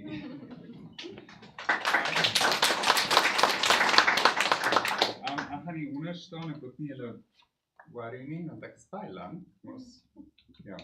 Goeiemiddag, my naam is Henkie Heymans. Dankie KKNK, na die koffie, Foxwood House vir die geleentheid, is my amazing. Dankie dat julle my gekry het om hier te wees. I'll keep it short and multilingual, unlike the title of my play. Op die hoek van Styx en River is Nora abuis met die dood oorgeslaan. Dis nie 'n opsomming nie, dit is die titel. Nobody is certain of what happens after death or even how that happens. So I wanted to explore that. Ek wou 'n bietjie daaraan gaan. Ek dink as ons nou hande moes opsteek, wie moes in die laaste rukkie bietjie gaan dink, gaan ek hierdie begrafnis bywoon of nie? Versus 3 of 4 jaar terug, sal die hande nou baie meer wees. Ons is almal, dood is baie, dis oral. En ek dink nie ons is almal gemaak om okay te wees daarmee. So wat ek wou doen is om net 'n bietjie op 'n ander manier te kyk na dood. Jy weet wat gebeur? Ons het almal idees en daar's verskillende mitologieë wat sê dit. Nee, jy gaan dit en daar's soos poorte en wat. En ek het net by dink ek werk in die staatsdiens. Dis my dagwerk, dis wat my brood en botter verdien. So imagine die dood is soos hierdie bureaukratiese papierwerk. So that's kind of what I wanted to do. The paperwork and the bureaucracy of it all. Waarop dit uitgeëindig het, was hierdie adventure story. Oor 'n vrou wat in die hiernamaals induik in iemand anders se hemel of aan 'n kant in en om haar man te gaan soek wat 30 jaar terug gedood is. So die stukkie wat julle vandag gaan sien is die einde van act 1. Die storie is klaar geskryf, die dialoog is nog nie klaar geskryf nie, want ons wag nog om te kyk wat kan gebeur en enige iemand wat kan saam speel, asseblief speel saam, want dit sal afhang. So, dis die eind van act 1, Greta Brazil speel vir ons die titular Nora, an aging waitress who still mourns her husband who left for war 30 years ago and never came back. She's had a very weird morning, so net voor hierdie. Jy weet, sy het op 'n vreemde dag gehad met mense by die restaurantjie waar sy werk en hierdie een kliënt wat die hele tyd net vir hierdie een coin as 'n tip wou gee, maar dit was baie odd. So sy kom nou by die huis and she finds a stranger visiting, played by David Viviers. Fantasties. So weer soos baie van my vorige goeders, ons het die een karakter wat solid is en dan die ander akteurs speel al die ander karakters. So dit gaan 'n lekker rolletjie wees vir hom. With direction by the incomparable Toni Morkel, please enjoy. Op die hoek van Styx en River is Nora Parabys met die doodwit. So.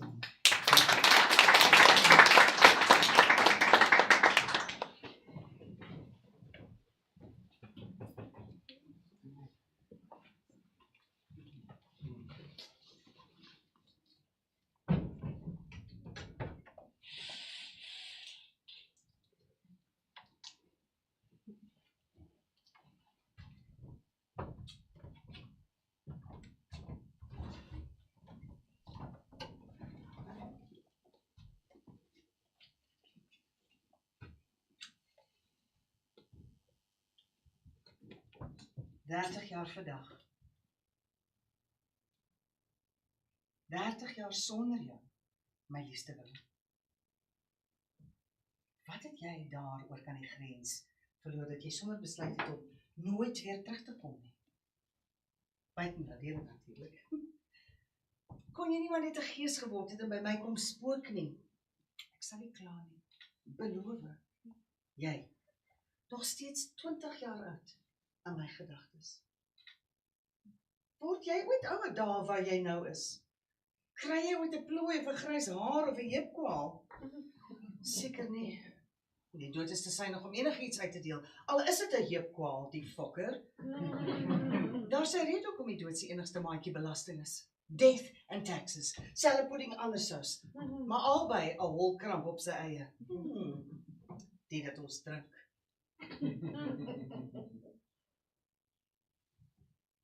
Op nog 'n aand. Net die twee van ons. Ek hoop om jou eendag weer te sien, my liefste Willem. Touchwood.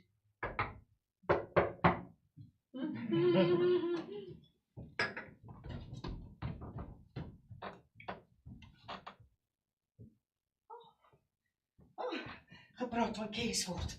Laat my daas ook maar getel. Laat my dink aan 'n grappie. Knock, knock. Oh nee, ek moet begin. Knock, knock. Okay, who's there? Nora. Nora wie? Nora?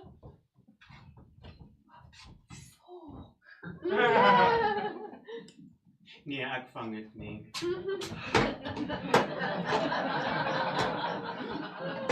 Willem, sit jy? O, koek. Okay, ek sien wat hier aan die kom is. Nee, mevrou, nee.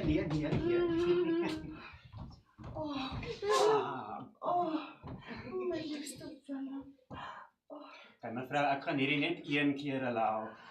So vat maar jou tyd.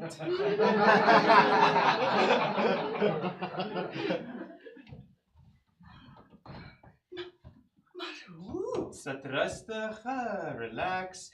Ek sal alles vir mevrou mooi verduidelik.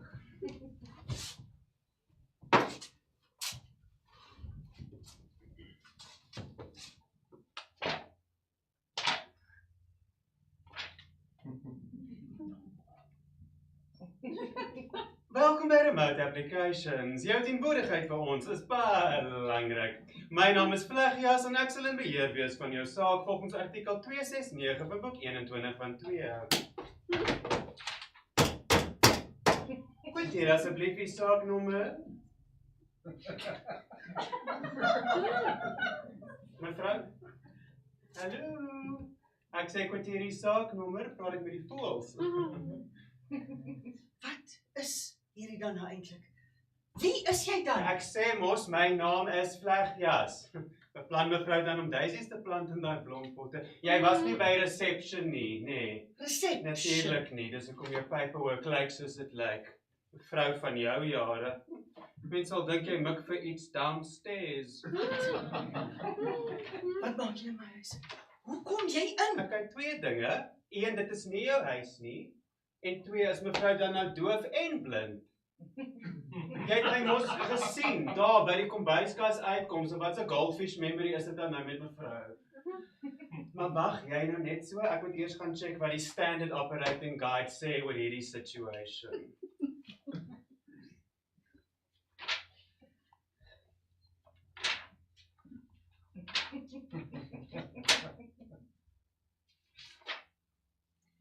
Nora? Jy's net nog Jy het 'n dubbelskop by die restaurant gewerk en nog huis toe gestap en skool gemaak. Ja, ek kan nie twee dinge gelyk doen nie, so praat maar, ek's nou by jou. Of dit kan die wyn wees. Ek kan sekerlik tog nie nou teen die tyd al verval het nie. Dankie tog. Mevrou kan bly wees, ek luister niks. Nee, Nora. Jy's nie moeg of dronk nie, dis finaal. Jou kop kap aan. Aha, ek het dit. Hier is dit. Yay. How to react when your client is not reacting how they should react to the fact. To what fact? Oh, shame. Oh, mevrou het nie 'n cooking clue nie, nee. Oh. Ek dink is teen die tyd tamelik duidelik dat... Nee, ek het geen idee nie. Okay, so mevrou is 'n bietjie, hoe sal ek nou sê, saliger. Saliger? Ja, hakkel ek, saliger. Saliger is wat? Saliger as die res. Ag, jy maak glad nie sin nie.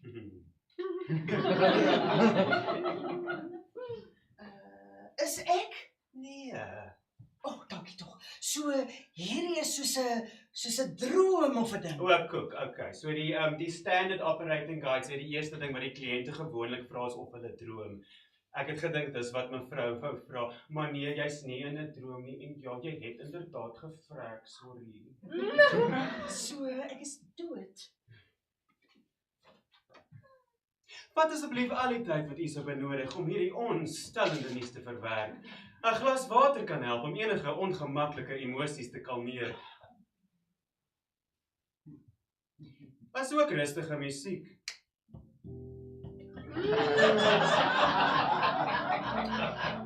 Mevrou, Sjank vat nog 'n stukkie daar.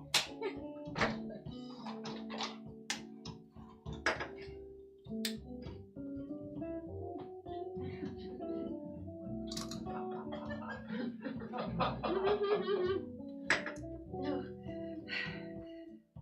wat is hierdie dan nou eintlik? Is jy hier om te besluit of ek boontoe gaan of nie? Nee, my skat, hierdie is meer soos 'n pre-screening tipe setup. So een van my take is om te kyk of mevrou qualify vir pre-approval. Pre-approval vir die hemel? Of een van die ander plekke. Ons sal die papiere moet check en sien. Maar mevrou... Wat? Hierdie lyk nie goed nie.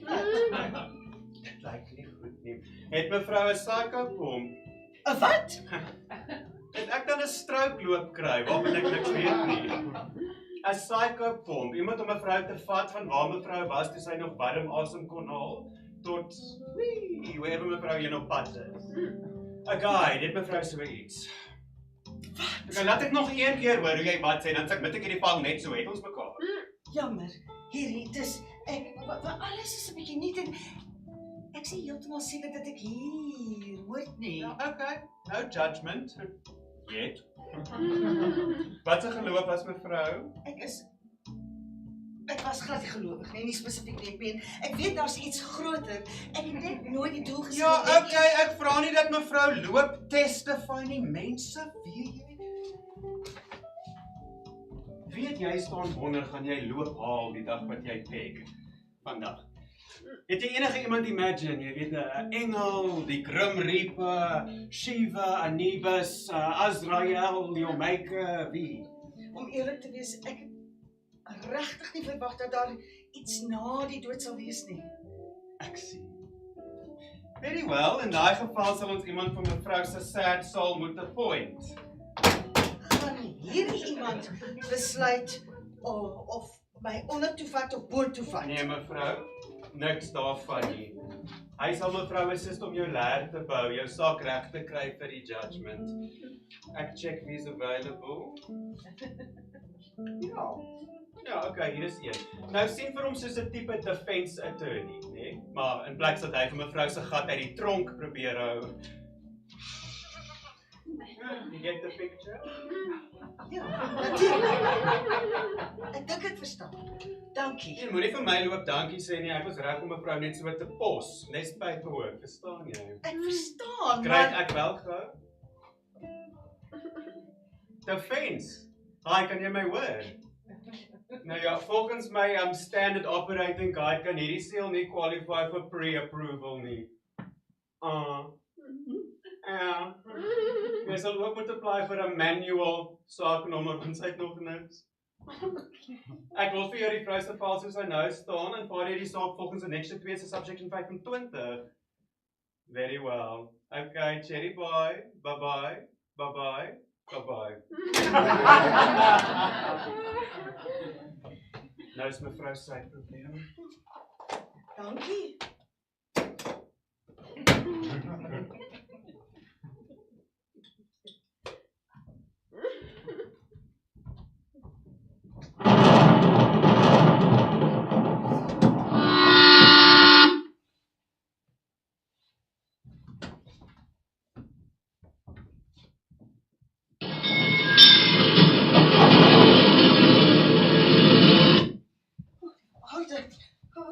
Die wyn. Hallo? Steeds hier.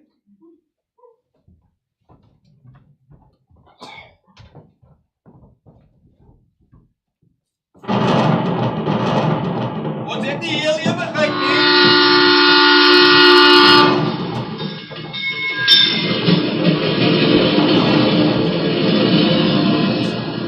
Het enige iemand ooit probeer om hierdie leer op datum te hou? Jy's terug. Wag, is jy? Karon, bly te ken. Is Karen nie 'n vrou se naam nie? Ja, wel as hy glo in gender norms, seker, maar dis Karon. Dit begin met 'n CH en eindig met 'n Ron. Ile. In my verdediging, ek het regtig nie verwag dat daar eers Nee. Hierdie is nie u verantwoordelikheid nie. Dis net jy sien gewoonlik stel die lewendes iemand aan om hulle papierwerk te doen terwyl hulle nog lewe, juis om hierdie soort ding te vermy. Maar kom ons nie, ek help graag.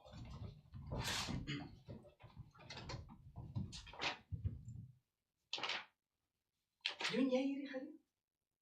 Jy lyk so jonk. Nou, dit is eintlik baie makliker as wat dit klink. Jy sien, ek ken jou lewe, so dis net papierwerk van hier af. Hoe ken jy my lewe? Ek moes jou hele lewe kyk voordat ek jou saak kon aanneem. Dis 'n vereiste. So, heel eerste, het u 'n idee waarheen u wil gaan? Jy grap seker. Ja, ek grap graag. Dis een van my gunsteling dinge om te doen. Ja, grap. Maar nee, hierdie is 'n vraag. Vraag 1, preferred destination. Sien. So ek kan kies. Ja, natuurlik kan jy kies.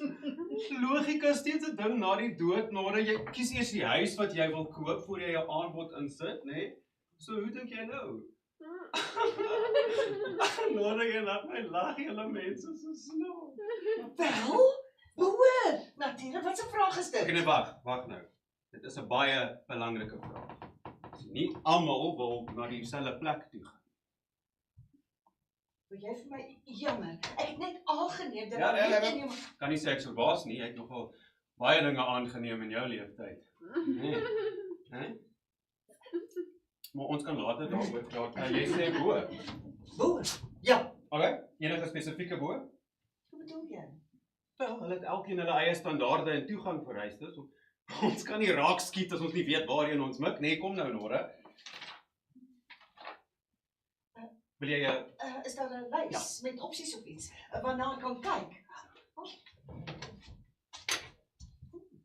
Ja. Jy moet asseblief nie blaai as ek sê waarom vakansie te gaan nie. So onthou wie jy is. Onthou wat jy wil en wat jy nie wil doen nie. Is daar dalk enige iemand wat jy weer sal wil sien? Byvoorbeeld as jy nou lus wil wees om vir Hitler te gaan kuier om kan loer waar hy is en dit neerpen as jou preferred destination. Jy wil nie. Ja, dit is nog 'n opsie. Ek hoor Elvis is in een van daai. Hou jy van Elvis? Wil jy vir my sê daar's meer as een hemel? Ja. Nora, hoekom dink jy daai boek is so dik? Ja, ek wil nie haastig klink nie, maar ons het nie vir ewig nie, so ek sal voor jy besluit, vinnig. Waarheen is my liefste Willem? Maar hoekom wil jy soontoe wil gaan? Jy het hom nie vreeslik lank geken nie. Nee, ek het nie. Maar dis nie my of sy skuld nie. Hy is hier weg om van iemand anders se ego te veg. Willem was my alles.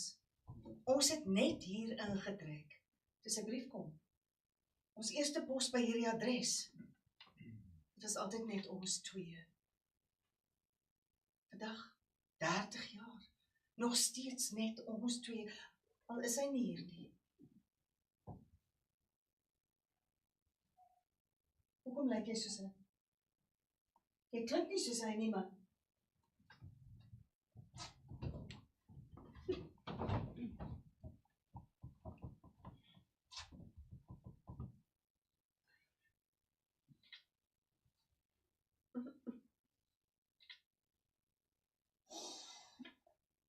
Jy ruik selfs soos jy. Soos hy. Jammer. So? Hoekom lyk jy soos hy? Wel, ek lyk soos ek lyk. Wat jy sien het ek met my uit te waai nie. Kanse is groot dat almal vir jou so sal lyk. Ten minste vir jou eerste ruk hier. Hier?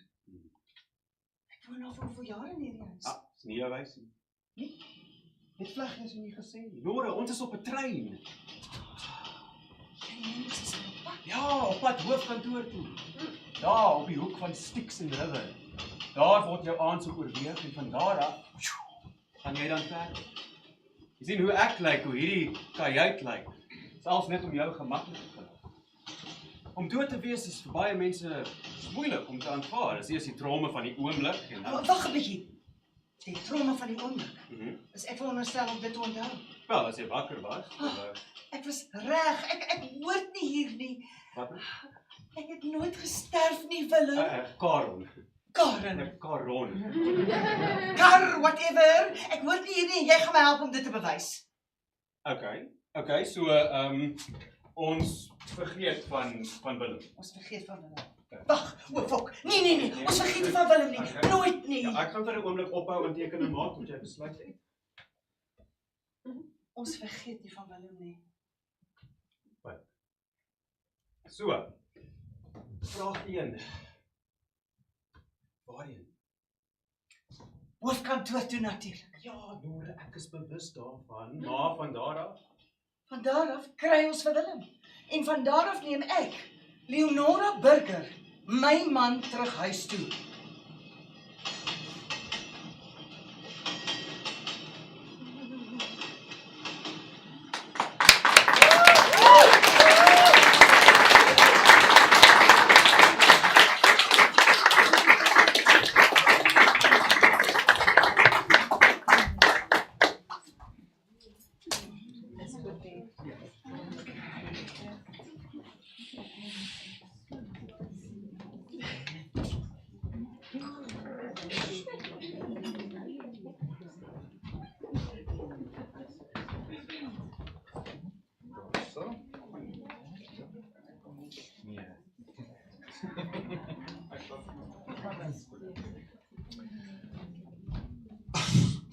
Hoe fantasties. Ek wil meer sien, ek wil baie graag dit op die verhoog sien, ek is opgewonde, ek sal met jou gesels, ek gee dit oor in die gehoor, wat wil julle meer weet daaroor? Dis soms dit allemaal van smaak. Baie dankie Grete en baie dankie Willem. David, Willem. Yes.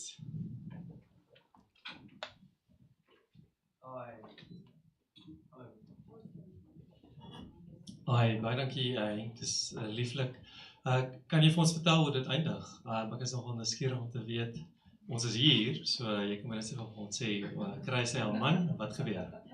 Maar my nie vir enigiemand anders sê, Annie, so dan kan jy jou wens waar word. Kry ek die mooi in. Ja, maar dit nie vir iemand sê. Nee, okay, so hierdie was die einde van act 1. Nora het 'n interessante oggend gehad en hierdie gebeur nou, breaking into act 2, wel, verdomte, terminologie. En die tweede, nou gaan sy en hierdie Karon om nou te bewys sy is nie dood nie. Om dit te doen moet hulle met die wewende wywe gaan praat en jy weet, dis al hierdie bureaukratiese papierwerk, red tape, gaan deur die hele ding, op die einde kry sy toegang tot Willem se hemel. Act 3 begin dan waar sy in Willem se hemel inkom en sy ontmoet hom En hy's baie verbaas van, wat maak jy? Dis van, nee, ek het jou kom red. Jy weet, jy kom saam met my terug na die land van die lewendes toe. En hy staan van, hoorie, so as ek terug gaan na die land van die lewendes toe, gaan ek na my vrou en kinders toe. En turns out, hy is nie dood in die oorlog nie, hy het na die oorlog net nie teruggekom na haar toe. En dis waar sy dan nou leer, dat vir wie sy eintlik moes veg, was nooit Willem in die eerste plek nie, het was sy self. En in die hele proses het sy en Karen baie close geraak en so klein bietjie verlief geraak en met 'n paar touwtjies wat hy dan regkry om te trek in die hiernamaals in departement van afterlife affairs of wat ook al. Kry hy dit reg om maar dan terug te stuur huis toe en sy kan die res van haar lewe dan nou uitleef met 'n klein verrassing. Dankie daarvoor.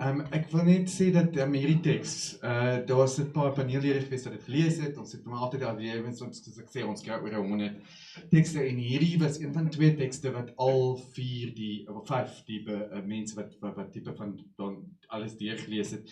Dit was so top ranked en net gesê we want to see this. So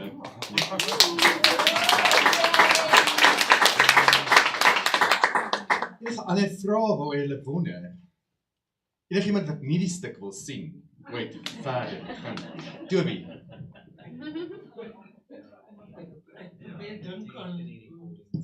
Ek probeer dink hoe mens die regie sal doen. Jy weet hoeveel extra jy kan bysit, hoeveel meer visueel mens dit kan maak. Ja, so wat julle vanoggend gesien of vanmiddag, waar's ons nou? Middag gesien het is so die stel is dan nou eintlik net Nora se klein kombuisietjie in hierdie huis wat sy gehad het. Die klanke wat julle gehoor het is elke keer as die deur oop gaan, dan is dit bome en dis wind en dit gaan te kere want hulle is op 'n trein. Die river Styx het droog geloop jare gelede al en hulle het toe nou besluit om net 'n treinspoor op te sit, dis makliker en vinniger en kan meer mense. So al hierdie elemente word dan nou deur verskillende en wat ek en Toni oor praat die hele tyd is om theater magic te gebruik. Die ou dae se theater magic wat nie noodwendig geld kos nie, maar practical effects en dit is hoekom ons Teksmark te gebring het. We need an artistic director and a lighting director. En gewoonlik kan mens wegkom met net 'n director en dalk 'n stage hand of 2 in die cast, maar we really want those 2 elements because hierdie is 'n storie wat ons regtig sien al daai tricks gebruik. Want om 'n play te skryf op die einde van die dag is 'n storie. Dit is my story and that's all it is. But once it becomes a play, it involves a director, the cast, en jy weet, dis die basieste wat mens kan gaan. En van daar af kan mens groter gaan, maar vir my om te skryf vir daai elemente, het ek nodig om te weet dat daai elemente gaan tot my beskikking wees. So dis baie moeilik om te sê, okay, ja, we're going to use the, wat was haar naam, someone's ghost, jy weet daai klein goedjies mag baie verskillende elemente van theater magic wees, maar ek kan nie daarvoor skryf if I don't know that we will be able to afford it. En dis nie vreeslik baie nie, is nie asof ons 'n cast van 16 nodig het nie. It's a small cast and they can do amazing things and you've seen what Toni is capable of doing and Toni.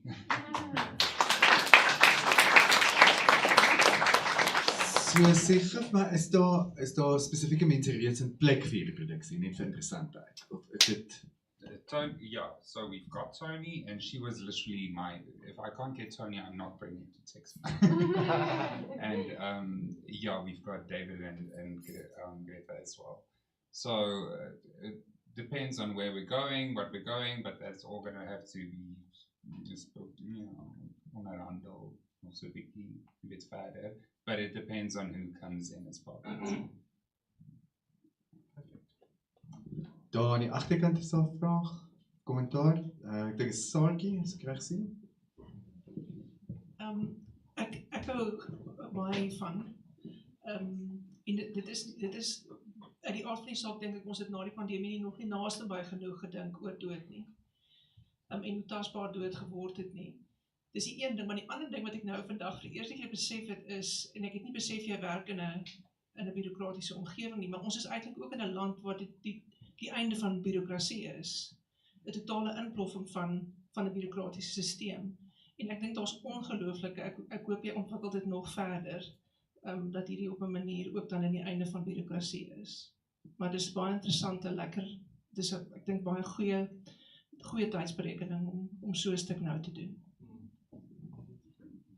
Baie dankie. Ja nee, deur die loop van die stuk besef hulle ook dat die onderwêreld of die afterlife of die hiernamaals, daar soos al hierdie wette en reëls en dinge wat gevolg moet word, en ek het baie navorsing in die mitologie gaan doen oor hoe verskillende mitologieë die hiernamaals sien en die prosesse waardeur mens moet gaan en wie jy eers te sien en so aan en so voort. But at some point, laat in act 2, dan besef hulle ook, maar hierdie reëls kan nie van toepassing wees op almal nie. Hierdie is reëls wat gemaak was deur iemand duisende en duisende en miljoene jaar terug, toe die eerste lewende wese dood is, but life changes, life evolves, and we can't use the rules of yesterday to govern the people of today. Ek dink dis 'n groot ding waaroor ek wou praat en wel, ek gaan nou nie vir julle gesê het waar ek werk nie, ek ook nie my baas gekyk nie. Maar ja, dit is nogal vir my baie makliker om daai foute raak te sien en te sien hoe sekere dinge werk om sekere mense te help, maar nie almal nie. And yeah, so this play is really speaking to that en hy gooi